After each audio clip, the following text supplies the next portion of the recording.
Hello ನಮಸ್ಕಾರ, ನಾನು ಪವನ್. ಈಗ ತಾನೇ ಬ್ಲಿಂಕ್ ಸಿನಿಮಾ ನೋಡಿದೆ ಎಲ್ಲರ ಜೊತೆ. ಒಂಥರ ನಾವು ಆ ಸಿನಿಮಾನಲ್ಲಿರೋ ಒಂದಿಷ್ಟು ಅಂಶಗಳು ಥರ ಮತ್ತೆ ಮತ್ತೆ ಪದೇ ಪದೇ ಹೋಗಿ ನೋಡಿ ಅರ್ಥ ಮಾಡ್ಕೊಳ್ಳೋಂಥ ಸಿನಿಮಾ.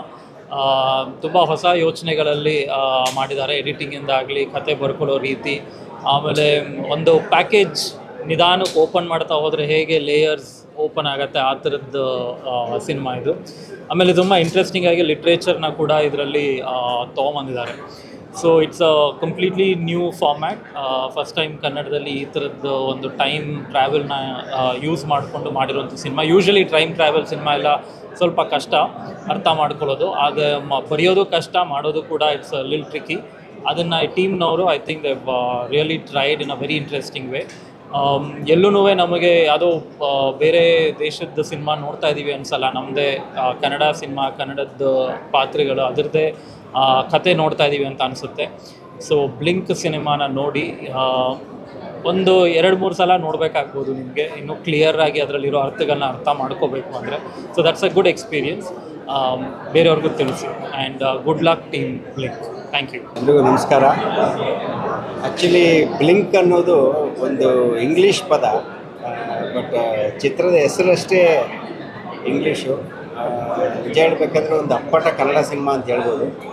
ಸಿನಿಮಾ ತಂಡದವರು ಅದನ್ನು ಅವರ ಪೋಸ್ಟರ್ಗಳಲ್ಲಿ ಟ್ಯಾಗ್ಲೈನಾಗಿ ಯೂಸ್ ಮಾಡಿದ್ದಾರೆ, ಕನ್ನಡದ ಮಕ್ಕಳೆಲ್ಲ ಒಂದಾಗಿ ಬನ್ನಿ ಅಂತ. ಅದಕ್ಕೊಂದು ಅರ್ಥವೂ ಇದೆ. ಯಾಕೆಂದರೆ ಬ್ಲಿಂಕ್ ಅನ್ನೋದು ತುಂಬ ಮಾಡ್ರನ್ ಆಗಿರುವಂಥ ನ್ಯೂ ಏಜ್ ಸಿನಿಮಾ ಅಂತ ಹೇಳ್ಬೋದು. ಟೈಮ್ ಟ್ರಾವೆಲ್ ಕಾನ್ಸೆಪ್ಟನ್ನು ಇಟ್ಕೊಂಡು ಮಾಡಿರುವಂಥ ಸಿನಿಮಾ ನೋಡುವಾಗ ನಿಮ್ಮನ್ನು ತುಂಬ ಸೀಟ್ ಎಡ್ಜಲ್ಲೇ ಕೂತ್ಕೊಂಡು ನೋಡೋ ಹಾಗೆ ತುಂಬ ಎಂಗೇಜಿಂಗ್ ಆಗಿ ನರೇಟ್ ಆಗಿರುವಂಥ ಸಿನಿಮಾ. ಎಲ್ಲ ಹೊಸಬ್ರೇ ಸೇರಿಕೊಂಡು ಒಂದು ತುಂಬ ಒಳ್ಳೆಯ ಸಿನಿಮಾನ ಮಾಡಿದ್ದಾರೆ. ಸಿನಿಮಾದಲ್ಲಿ ಕನ್ನಡ ಸಾಹಿತ್ಯನ ಬಳಸ್ಕೊಂಡಿರೋವಂಥ ರೀತಿ ತುಂಬಾ ಚೆನ್ನಾಗಿದೆ.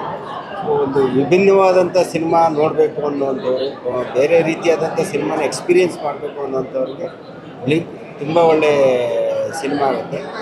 ಅಂಥ ಸಿನಿಮಾಗಳನ್ನ ಇಷ್ಟಪಡೋವಂಥವ್ರು ಮಿಸ್ ಮಾಡದೆ ಈ ಸಿನಿಮಾನ ಥಿಯೇಟ್ರ್ನಲ್ಲಿ ನೋಡಿ ನಿಜಕ್ಕೂ ನಿಮಗೆ ಖುಷಿ ಕೊಡುತ್ತೆ.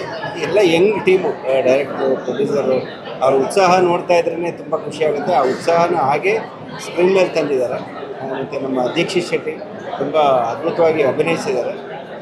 ಈ ಸಿನಿಮಾದ ನಿಜವಾದ ಒಂದು ಎಕ್ಸ್ಪೀರಿಯೆನ್ಸ್ ಸಿಗಬೇಕು ಅಂದರೆ ಇದನ್ನು ಥಿಯೇಟ್ರಲ್ಲಿ ನೋಡಬೇಕು, ಮಿಸ್ ಮಾಡಿದ್ರೆ ಥಿಯೇಟ್ರಲ್ಲಿ ನೋಡಿ.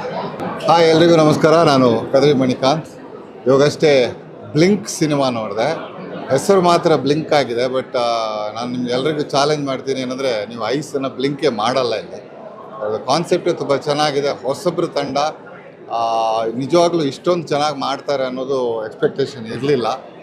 ತಲೆ ಮೆದುಳನ್ನೆಲ್ಲ ಹೊರಗೆ ತೆಗೆದು ತಿರ್ಗಾ ವಾಪಸ್ ಫಿಟ್ ಮಾಡಿದ್ದಾರೆ. ಹೀರೋ ಬಂದು ಅವರ ಲೈಫಲ್ಲಿ ನಡೆದಿರುವಂಥ ಹಲವಾರು ಘಟನೆಗಳಿಗೆ ನಾನು ಹೇಳಲ್ಲ, ಆದರೂ ಟೈಮ್ ಟ್ರಾವೆಲ್ ಮಾಡಬೇಕಾಗಿರೋ ಒಂದು ಸನ್ನಿವೇಶ ತುಂಬ ಬರುತ್ತೆ ಇದರಲ್ಲಿ. ಸೊ ನನಗೂ ಸೆಕೆಂಡ್ ಹಾಫಲ್ಲಿ ಕೆಲವು ಡೌಟ್ಸ್ಗಳಿವೆ. I am being very frank. ಅದನ್ನು ಕಂಡುಹಿಡಿಯೋಕ್ಕೆ ಅವನು ಟೈಮ್ ಟ್ರಾವೆಲ್ ಮಾಡೋ ಥರ ನಾನು ತಿರ್ಗಾ ಒಂದು 2 ಸಲ ಥಿಯೇಟ್ರಿಗೆ ಬಂದು ನೋಡಬೇಕು ಅಂತ ಇದ್ದೀನಿ. Brilliantly done film. ಡೈರೆಕ್ಟರ್ ಹೊಸ ತಂಡ ಮಾತ್ರ ಈ ಥರ ಒಂದು ಮಾಡ್ಬೋದು ಅನ್ನೋ ಒಂದು ಭರವಸೆ ಇದೆ. ಕನ್ನಡ ಇಂಡಸ್ಟ್ರಿಗೆ ತುಂಬಾ ಇದೊಂದು ಚಾಲೆಂಜಿಂಗ್ ಆ್ಯಂಡ್ ತುಂಬಾ ಒಂದು ಭರವಸೆ ಕೊಡುವಂಥ ಚಿತ್ರ. ಆ್ಯಂಡ್ ಅಗೇನ್ ಎಲ್ಲ director and actor and Dikshit ಎಲ್ಲರದು ಆ್ಯಕ್ಟಿಂಗ್ ಮೇಲೆ ಇನ್ನೊಂದು ಕ್ಯಾರೆಕ್ಟರ್ ಇದರಲ್ಲಿ ಎದ್ದು ಕಾಣ್ತಾ ಇರೋದು ಒಂದು ಮ್ಯೂಸಿಕ್ ಡೈರೆಕ್ಟರ್ ಆ್ಯಂಡ್ ಸಿನಿಮಾಟೋಗ್ರಫಿ. ನಾನು ಇವಾಗ ಇನ್ನೂ ಬ್ಯಾಕ್ಗ್ರೌಂಡ್ ಸ್ಕೋರ್ ಆಗಲಿ ಅದನ್ನೆಲ್ಲ ತುಂಬ ಮಾಡ್ತಾ ಇದ್ದೀನಿ. ಆ್ಯಂಡ್ ಕನ್ನಡಿಗರೆಲ್ಲ ಈ ಥರ ಒಂದು ಸಿನಿಮಾನ ಡೆಫಿನೆಟ್ಲಿ ನೀವೆಲ್ಲ ಬಂದು ನೋಡಬೇಕು. ಈ ಥರ ಸಿನಿಮಾಗಳನ್ನು ಮಾಡೋಕ್ಕೆ ಅವ್ರಿಗೆ ಇನ್ನೂ ಪ್ರೋತ್ಸಾಹ ಕೊಟ್ಟು ಇನ್ನೂ ಚೆನ್ನಾಗಿರೋ ಸಿನಿಮಾಗಳನ್ನು ಮಾಡೋಣ. ಬಟ್ ಐ ಆಮ್ ರಿಯಲಿ ಇವಾಗ ಅದೇ ಗುಂಗಲ್ಲಿದ್ದೀನಿ, ಏನಾಗಿರ್ಬೋದು ಅಂತ. ಇನ್ನೊಂದು 2 ಸಲ ಡೆಫಿನೆಟ್ಲಿ ನಾನು ಸಿನಿಮಾ ನೋಡಬೇಕು. ಆ್ಯಂಡ್ ನಿಮಗೆಲ್ರಿಗೂ definitely this is gonna be a very challenge ಅಂತ ಹೇಳ್ತೀನಿ. ಸೊ ಬನ್ನಿ ಥಿಯೇಟ್ರಲ್ಲಿ ನೋಡಿ. Thank you so much. So ಎಲ್ಲರಿಗೂ ನಮಸ್ಕಾರ. ಬ್ಲಿಂಕ್ ಮಾಡ್ದಲೇ ನೋಡುವಂಥ ಸಿನಿಮಾ. ನೀವು ಬ್ಲಿಂಕ್ ಮಾಡಿದ್ರೆ ನೀವು ಮಿಸ್ ಮೆನಿ ಡೀಟೇಲ್ಸ್. ಸೊ ನನಗೆ ತುಂಬ ಇಷ್ಟ ಆಯಿತು ಅಂದರೆ the way the film has been consume. Writing ಇರ್ಬೋದು, ನನಗೆ ನಾಟ್ ಓನ್ಲಿ ಟೆಕ್ಸ್ಟ್.